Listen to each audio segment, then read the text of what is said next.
Egunon, muchas gracias.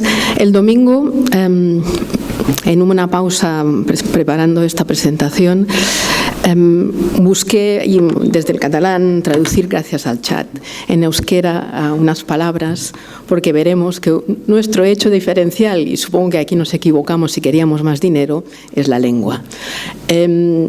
Demasiadas frases y en las que me di cuenta de que uno de los problemas que uno puede tener desde su paradigma mental de lengua románica es la falta de tildes, con lo cual cuando hay palabras con más de 4 sílabas se me hizo bastante difícil articular el agradecimiento que quería hacer a mis compañeros, colegas de Ituna por ofrecerme venir aquí y a estar en Bilbo y visitar Euskadi otra vez. Con lo cual me sabe muy mal. Preferí no hacer de princesa de Asturias y hacer de Mireia Grau.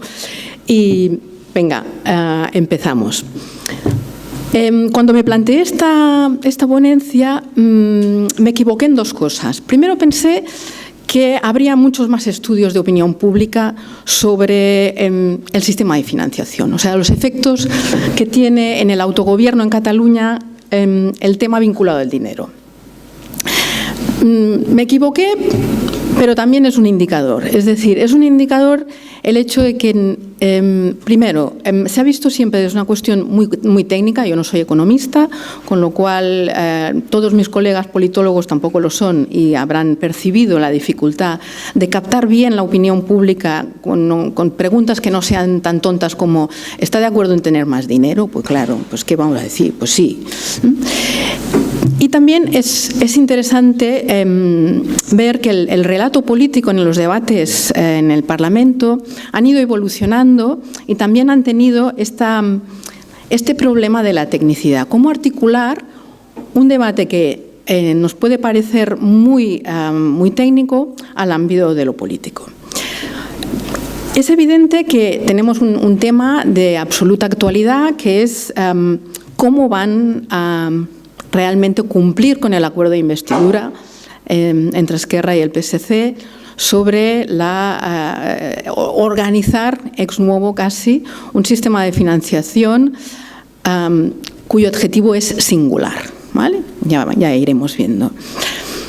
Todas estas historias forman parte de este también relato que voy a contar y que en lugar de centrarme solo en el pacto de investidura, en el acuerdo de investidura de finales de julio de este año, voy a ver un poco, no nos hemos hablado, Miquel, pero es un poco la reconstrucción de por qué el tema de autogobierno en Cataluña se ha desvinculado durante mucho tiempo del tema de la financiación, han sido temas paralelos, y cómo en un momento en el tiempo se juntan con la dificultad de no haber articulado un relato legitimador alrededor de este tema, cuáles son los efectos en la opinión pública.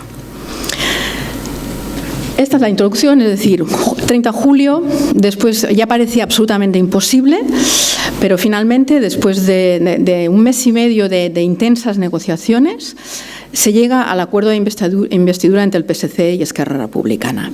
Se sabía que el escollo final era en la parte del pacto que tenía que ver con la financiación.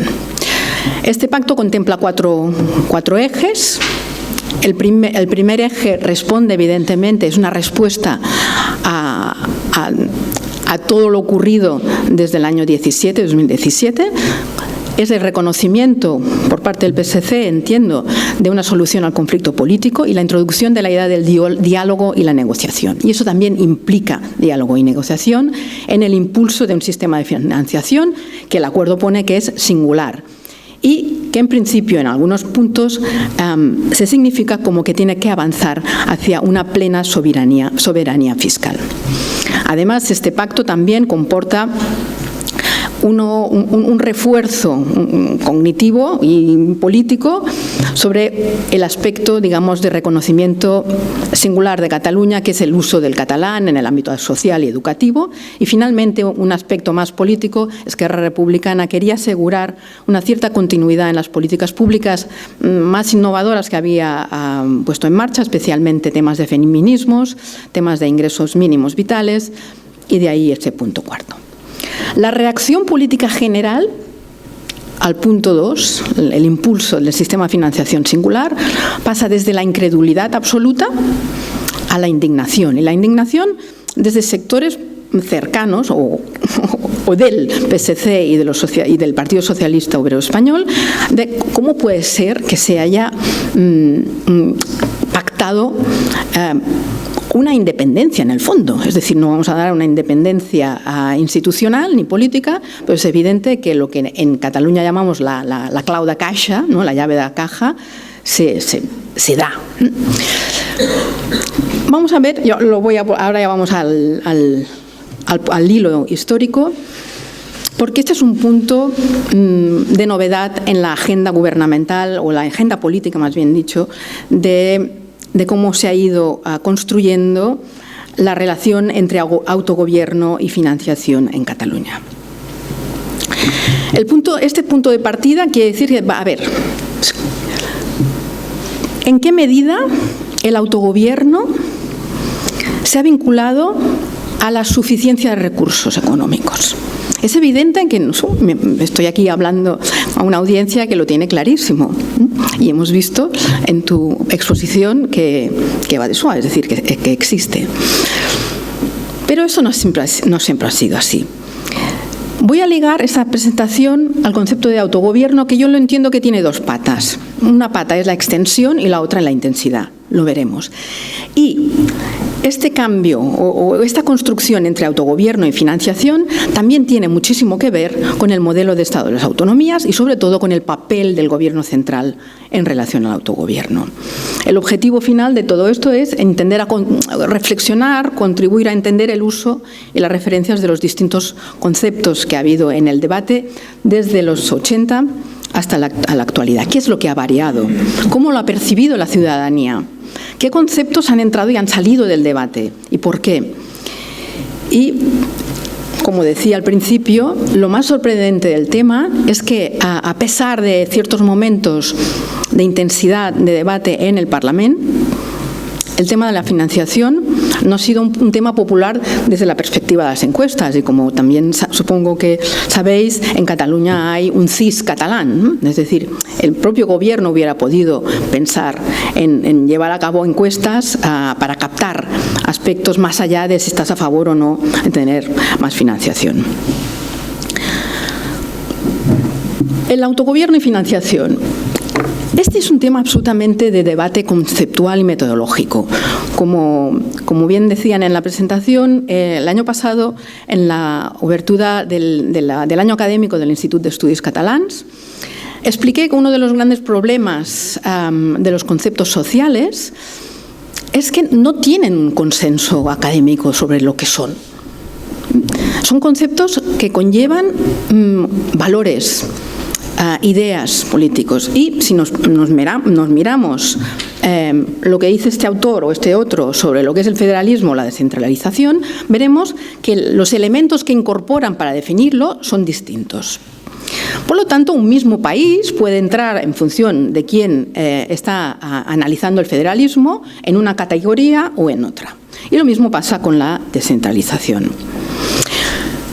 Esta falta de consenso académico, que es absolutamente normal en el ámbito de las ciencias sociales, cuando lo trasladamos al juego político, pues todavía se percibe con más intensidad, si uno lo analiza, esa diversidad. Porque cuando yo hablo de federalismo o habla otra persona de federalismo, tenemos en la cabeza unos fines que a los cuales queremos llegar y, por lo tanto, esos conceptos no solo son conceptos de pelea política, sino que son conceptos que conllevan una clara capacidad de transformación política y social.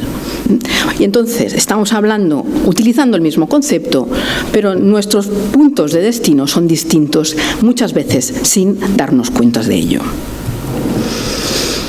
Si nos miramos un poco cómo han conceptualizado el federalismo y la descentralización y cómo se ha vinculado a los aspectos a los aspectos sobre la financiación, veremos que los primeros estudios más clásicos en ciencia política sobre definiciones de federalismo, descentralización, han omitido normalmente el aspecto vinculado a la financiación, a los recursos. Como mucho, se aportaban indicadores de gasto. Es decir, hay federalismo si podemos percibir un determinado gasto, porcentaje de gasto subestatal mayor o si hay una centralización fiscal. ¿Y eso por qué? Bueno, a ver, los científicos sociales nos tenemos que basar en lo que hay y es evidente que hay pocos países en el mundo en los cuales haya descentralización de ingresos, capacidad normativa, y es mucho más difícil de buscar. En cambio, tú lo buscas en los porcentajes y lo encuentras. Entonces tenemos que estudios clásicos, poco énfasis en definir federalismo o descentralización desde variables de recursos. Un ejemplo, Liebhardt, para quien sea politólogo, no tiene ningún tipo de variable definidora del federalismo más allá de las características institucionales políticas, bicameralismo, constitución con distribución de poderes, pero no incluye el aspecto de la financiación. Con el cabo del tiempo, todas esas investigaciones que han querido explicar el impacto del federalismo en la resolución de conflictos, por qué se descentraliza fiscalmente, han tenido obligatoriamente que plantearse más variables que ayudaran a definir qué quiere decir mucho, un federalismo muy intenso, qué quiere decir, o qué quiere decir mucha descentralización. Con lo cual, tuvieron que ir a buscar elementos, variables vinculadas a la financiación. Y ahí es donde empezamos a ver que hay indicadores de estructuras de ingresos, porcentaje de transferencias versus impuestos y qué tipos de impuestos. También se hace mucho énfasis en el gasto, en el porcentaje de gasto, en el número de empleados públicos y poco a poco entra el tema de la capacidad normativa. ¿Tienen capacidad normativa los entes subestatales? Porque eso es un indicador de descentralización, es un indicador de federalismo. ¿Y en qué tipo de impuestos? Porque no es lo mismo tener capacidad normativa sobre los impuestos de renta que sobre las bebidas azucaradas. Finalmente, ya los últimos estudios más vinculados a establecer índices de federalismo o índices de descentralización, que aquí he puesto unos cuantos, los que presenta la OCDE, el RAI, que es el Regional Authority Index, el proyecto de la Decentralization o el del Comité de las Regiones, que incorporan ya directamente y con más fineza indicadores, variables vinculadas al sistema de financiación, a ingresos y gastos, y indicadores mucho más ricos. Aquí os voy a dar este es el Comité de las Regiones, la tipología o las categorías que establecen, y como veréis, el caso español está igual de descentralizado desde el punto de vista de la autonomía de ingreso que Alemania, pero también que Dinamarca. Es decir, aquí lo que estamos viendo es que incluso cuando se utilizan indicadores más refinados, el mapa que nos aparece podemos llegar a discrepar. Y aquí voy a decir otra cosa, es decir, España, ¿cómo lo han calculado? Porque es evidente que la asimetría existente entre el sistema de régimen común y el sistema foral no se refleja aquí. Es decir, lo que tenemos es que hay una variedad de maneras de entender lo que es el federalismo, de lo que es la descentralización y de qué indicadores vamos a utilizar para decir, es que este país está muy descentralizado o poco descentralizado. Y de nuevo, esta percepción de poco o mucho nos pone en una situación de transformación política, porque lo que nosotros queremos es o más descentralización o menos. Es decir, nos vamos a meter las manos en la cabeza si creemos que esto se desmadra o que esto es demasiado poco.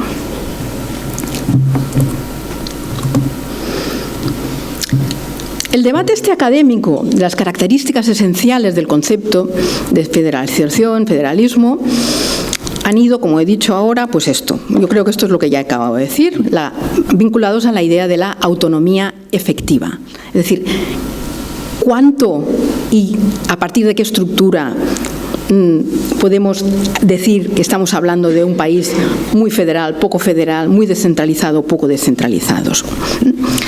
Los indicadores más comunes: estructura de ingresos, capacidad normativa sobre impuestos.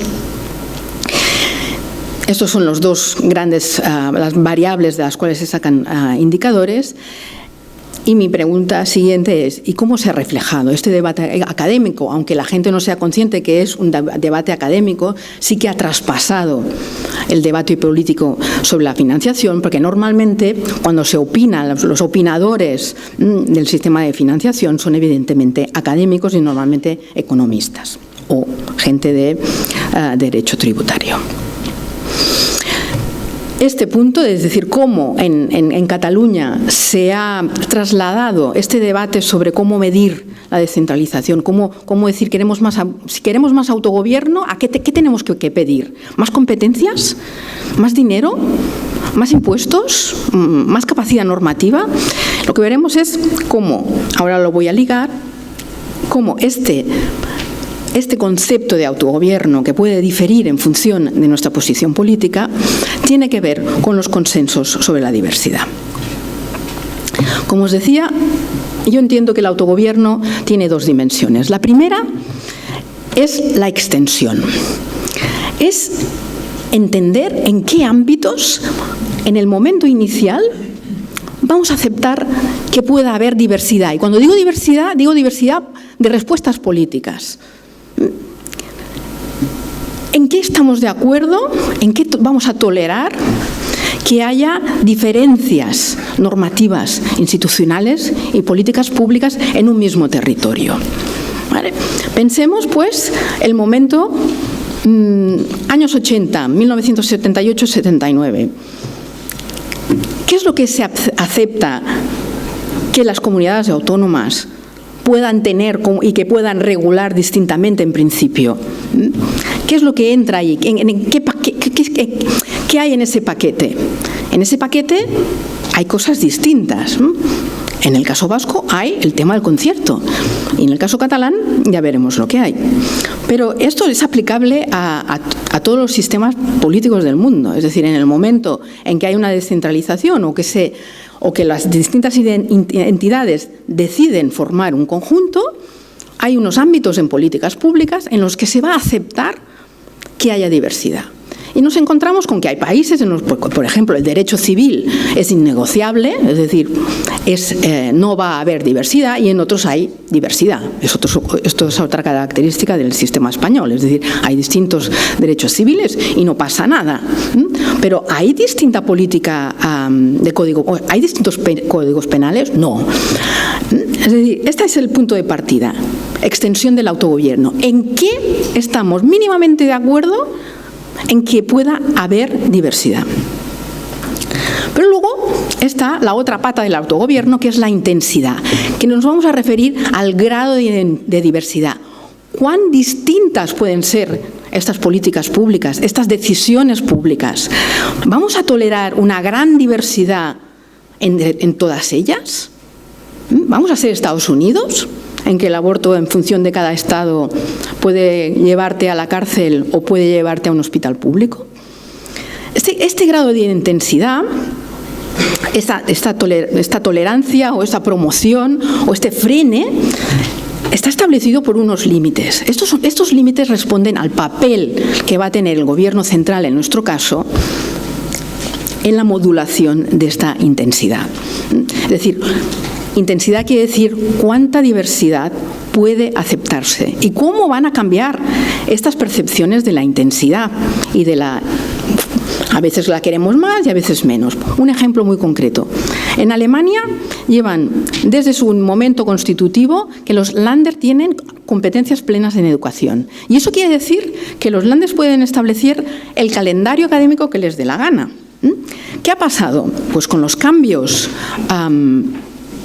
sociales de movilidad, las personas se han dado cuenta que puede ser inconveniente, porque yo vivo en un Länder, pero al cabo de 2 meses me tengo que trasladar a otro y los calendarios escolares son distintos. Con lo cual hay un debate sobre, ostras, esto no puede ser. El calendario escolar tendría que ser el mismo para toda Alemania. El consenso inicial de que el paquete educación quería decir diversidad incluso en este ámbito se está rompiendo por razones a veces simplemente de pragmatismo. Es evidente pues que quien tiene en la definición del autogobierno el papel del gobierno central, del gobierno federal, será el de modular esta intensidad y, por ende, tener un impacto en la extensión también. Podemos llegar a un punto en que haya ámbitos que queramos que se saquen de del paquete o de la dimensión de la extensión. ¿Y cómo se ha tejido, a partir de esta idea, el debate en Cataluña? Miquel, he pensado, mira, fíjate, nos hemos ido a ver lo mismo. 78-79, en Cataluña se sale para pedir libertad, amnistía y estatuto de autonomía. Y 40 años más tarde casi lo mismo. Pero esta es la idea, es decir, se trata de recuperar el marco institucional de autogobierno, la Generalitat y sus competencias, en una negociación que puede ser singular o bilateral, puesto que cada comunidad autónoma va a hacer lo mismo, es decir, va a establecer en el punto en el que se creen más tarde sus aspectos fundamentales a partir de lo que se establezca en la Constitución. ¿Y la financiación dónde entra? La negociación de la financiación va en paralelo con la LOFCA. Se están negociando los estatutos de autonomía del País Vasco y de Cataluña, para lo que importa aquí de Cataluña, en paralelo a la LOFCA. Y ese paralelo quiere decir que no tienen puntos de conexión, o sea, la idea geométrica de paralelas. Aunque, evidentemente, hay una preocupación por ello y fruto de esta preocupación, leyendo el diario de sesiones del Senado, los últimos momentos de negociación, el presidente del Senado, en el diario de sesiones, llama la atención a una persona que no tenía que estar allí. Llama la atención al diputado Alfonso Guerra, que está asegurando que toda la miríada de partidos vinculados al Partido Socialista iban a votar de acuerdo con las directrices del partido. Es decir, había una cierta necesidad de desvincular todo lo que era la negociación de los estatutos, del Estatuto catalán, con la LOFCA. Últimamente, bueno, Pujol, que ha vuelto a salir al ámbito público, tuvo una intervención en 2021 sobre una especie de leyenda urbana, que no se sabe si es leyenda urbana, si es cierta o no cierta, sobre el hecho de que a Pujol le ofrecieron en ese momento el sistema del concierto. Él se levanta en una tertulia que hay, en un acto que hay sobre el sistema de financiación, asiste como público y pide la palabra. Y él explica que es que,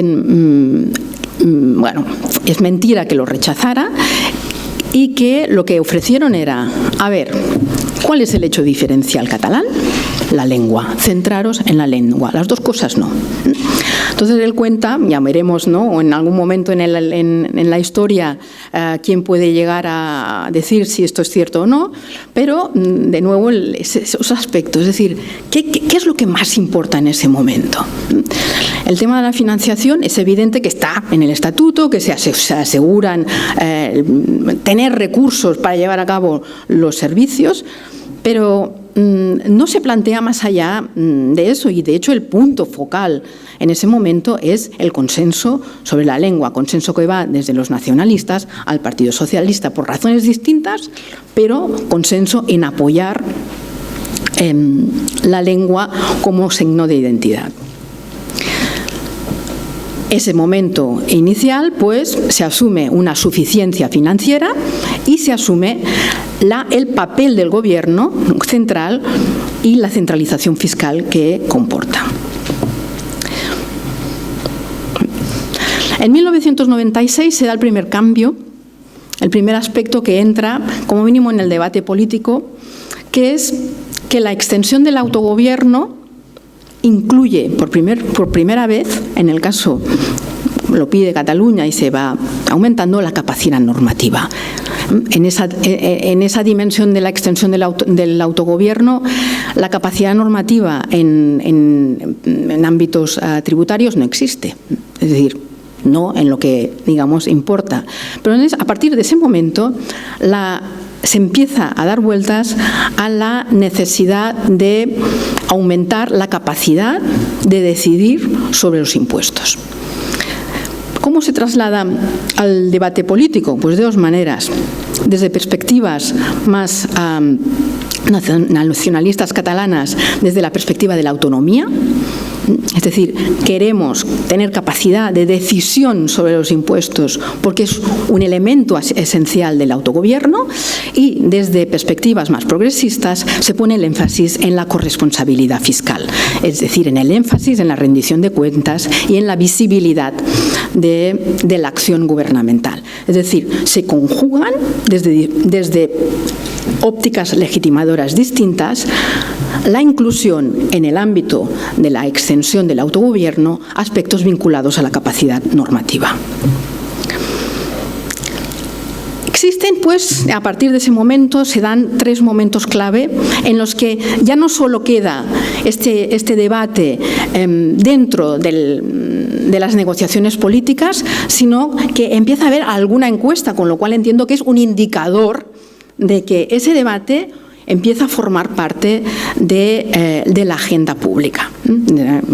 Os diré que a partir del 2010 todos en Cataluña opinábamos sobre el Tribunal Constitucional con una valentía y una normalidad que no hablábamos del estatuto de la financiación, pero bueno, ya se empiezan a hablar, ya se empiezan a introducir en las conversaciones sociales aspectos vinculados a la financiación. Por lo tanto, reforma del Estatuto de la Autonomía, 2005-2006, propuesta de pacto fiscal, más en el 2012, y finalmente la financiación singular. He puesto aquí los conceptos de cada momento.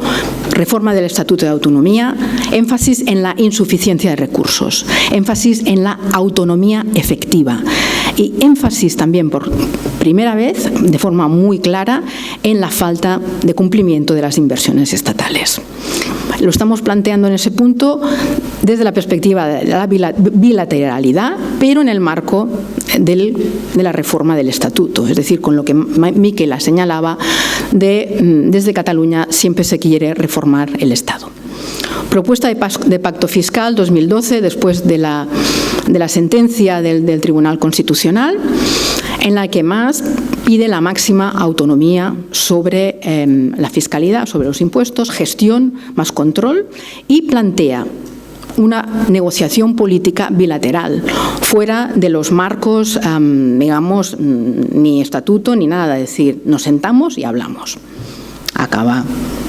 Ni empieza, o sea, se propone pero se cierra la puerta. Y el tercer momento es el actual, es decir, esa propuesta para una financiación singular que pone sobre la mesa la idea de una capacidad normativa más un control total de la gestión de la recaudación de impuestos. Por un lado hablaremos de soberanía fiscal y por otro hablaremos de aumento de la capacidad normativa. Ponemos sobre la mesa la idea de la bilateralidad, singularidad, la ordinalidad y la solidaridad. Y ya veremos. La reforma del Estatuto de Autonomía tiene esos dos pilares. Por un lado, y el más, digamos, conocido, es el blindaje competencial. El segundo es la financiación. El objetivo de la reforma del Estatuto era asegurar la calidad del autogobierno, reducir esos límites de la intensidad, reducir el papel del Gobierno central en la toma de decisiones del Gobierno catalán.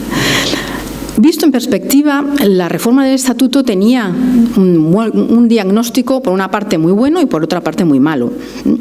El diagnóstico bueno es que identificó perfectamente cuál era el problema, la intensidad, los límites. ¿Quién establece los límites?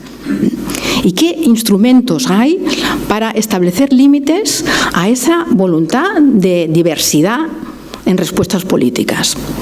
Pero la solución era equivocada, porque plantear es la solución al problema a partir del Estatuto de Autonomía, una reforma del Estado a partir de un Estatuto de Autonomía, llevó al choque de marcos cognitivos. Es decir, por una parte, se había creído, había la convicción de que el Estatuto de Autonomía formaba parte del bloque de constitucionalidad y con lo cual era el instrumento adecuado para presentar esta solución, pero lo que se vio en ese momento es que esa concepción sobre el bloque de constitucionalidad no existía, que quien tenía la sartén por el mango continuaba siendo el Gobierno central y que esa solución no era válida como se vio.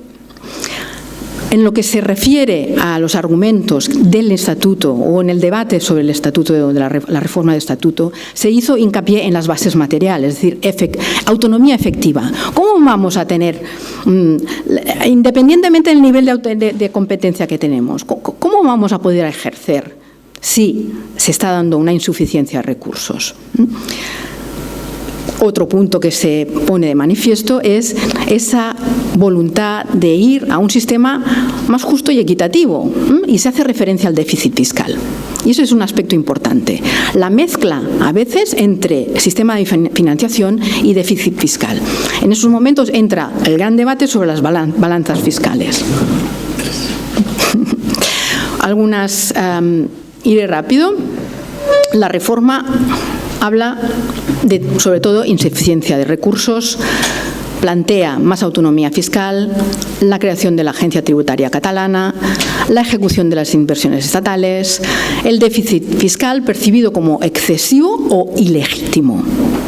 Y aquí es donde viene el discurso de España nos roba o expolio. Las encuestas, en ese momento que se hacen, y digo, son las primeras encuestas sobre el tema, lo que viene a ver es que en Cataluña pues la gente está de acuerdo o compra, digamos, el relato de que aquí no hay suficiente dinero para desarrollar el autogobierno que queremos. ¿Qué es más importante? ¿Sistema de financiación, Estatuto de Autonomía o los dos? Evidentemente, 63% dice que sí, los dos, y está claro que el 74%, es decir,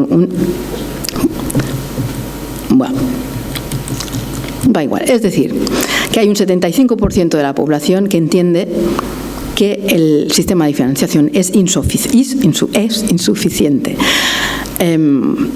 Muy rápido, lo único que después de la reforma, una vez se hace una valoración bueno, una vez votado el referéndum, que van a solucionar los problemas. Van a solucionar los problemas el tema competencial, o sea, el 55% de la gente entiende de nuevo, ¿no? Es decir, la parte institucional, la parte de los indicadores que miden el autogobierno desde la perspectiva institucional es lo que la gente entiende mejor. Sí. ¿Van a solucionar los problemas de financiación de Cataluña? No. Ahí el CIS hizo unas encuestas también a toda la población, a todo el territorio español. Yo os he puesto aquí, es decir, cómo lo percibía la gente. ¿Cómo valora la fórmula de financiación del nuevo proyecto de Estatuto catalán? En Cataluña, pues más del 50% decía positivamente, muy poca gente negativamente, y he puesto también el País Vasco. Es decir, aquí, al revés que en España, que en el conjunto de comunidades autónomas, este resto de España no contiene el País Vasco ni Cataluña. La mayor parte de la gente no lo conocía, pero si sacamos estos no sabe, no contesta, la percepción era negativa. Como mínimo en el País Vasco era más el porcentaje de gente que respondía la verdad, es que no lo sé, no conozco, era mayor y estábamos haciendo esto y digo, y a mí no me importa, es el no sabe, no contesta. Propuesta de pacto fiscal. La propuesta de pacto fiscal pone sobre la mesa como eje fundamental lo de la recaudación. Recaudar y decidir la distribución de todos los impuestos que pagan los ciudadanos y las empresas en Cataluña. Como veis, aquí más del 50% estaba a favor a lo largo de los 4 años que esta serie se llevó a cabo. Es decir, ya no estamos hablando si crees que es insuficiente el nivel o los recursos que llegan a Cataluña. Es si tú quieres que la Generalitat asuma la competencia en recaudación y decidir la distribución de todos los impuestos, que comportaba también el pago de unos servicios al Estado. Es decir, esto es más ya complicado de gestionar, pero ya estamos en la línea de autogobierno es capacidad de decisión. Finalmente, propuesta de financiación singular 2024. En marzo de este año, es decir, antes de las elecciones, el Departamento de Economía sacó un informe sobre el financiamiento singular. Este financiamiento o esta financiación singular se basa en la idea, como ellos establecen, de soberanía fiscal plena. La Generalitat asumiría la gestión y recaudación del 100% de los impuestos generados en Cataluña y asumiría la capacidad normativa para regularlos. Daría al Estado una parte de los servicios prestados y introducen la idea de la solidaridad. Esto es antes de las elecciones, ¿de acuerdo? No se ha comprado todo, pero casi. Es decir, ¿cuál es la categoría o el concepto? Plena soberanía fiscal. Cuando vemos el debate, ¿no?, cómo esto llega a los ciudadanos, vemos que cuando se les pregunta ¿cuál fue el tema más debatido por los partidos a lo largo de la campaña? Cuando el tema de la financiación había sido lanzado por el Gobierno sobre la mesa, vemos que la gente, el tema más importante es la ley de amnistía, la independencia de Cataluña y la inmigración. He puesto la financiación, aunque es el tema 12. Un 1,2% de la gente creía que ese era el tema que se había debatido. Y si vemos también por partidos, vemos que realmente la financiación es un tema residual de pensamiento entre los ciudadanos. Sobre quién prefiere que financie o que tenga la gestión, Gobierno central, Generalitat, siempre se tiende Gobierno de la Generalitat. Voy a las conclusiones, que son muy amplias. El punto de partida, es decir, cuando nos planteamos por qué la financiación, por qué el tema del sistema de financiación se liga o no se liga al autogobierno, fuera de ámbitos como Euskadi, en el que ya está de punto de partida, pues es que no formó parte de los ejes consensuados iniciales sobre la extensión del autogobierno, estaba fuera. Había una gran intolerancia a la diversidad sobre esa materia absoluta. El tema en Euskadi y en Navarra no se planteaba vinculado a esto. Por lo tanto, intolerancia a la diversidad en tema de fiscalidad y centralización. Ese es el punto de partida y eso lo explica todo, o todo no, pero explica la fuerza de la inercia. Todo este debate entre soberanía, balanzas, etcétera, es un debate que, a pesar de todas las tecnicidades, que es muy técnico, al final es un debate absolutamente fundamentado en valoraciones políticas y sobre los límites del autogobierno, qué entendemos por autogobierno y el papel del Gobierno central. Y ahí, aunque utilicemos los mismos términos, estamos hablando de cosas distintas. Finalmente, quería remarcar, el acuerdo de investidura entre el PSC y Esquerra Republicana incluye dos novedades en el debate que son dos concesiones también. En primer lugar, solidaridad. Esquerra Republicana acepta utilizar un concepto cuando hace 17 años estaba hablando de expolio fiscal. Solidaridad. Creación de un fondo de solidaridad con las otras autonomías. Y el PSC acepta una palabra que no había incorporado, que es la singularidad. Solidaridad es más fácil de entender, singularidad no. Y el otro día, antes de venir, el lunes, hacían una entrevista al presidente de la Generalitat y le preguntaron, ¿y qué quiere decir singularidad? ¿Quiere decir concierto? Y él, bueno, quiere decir singularidad. Ya, pero ¿quiere decir concierto? Bueno, está en el acuerdo, ¿no? Pone singularidad porque es singular. Con lo cual, con esto acabo. Perdón por la extensión de mi autogobierno conferenciante y muchas gracias, eskerrik asko.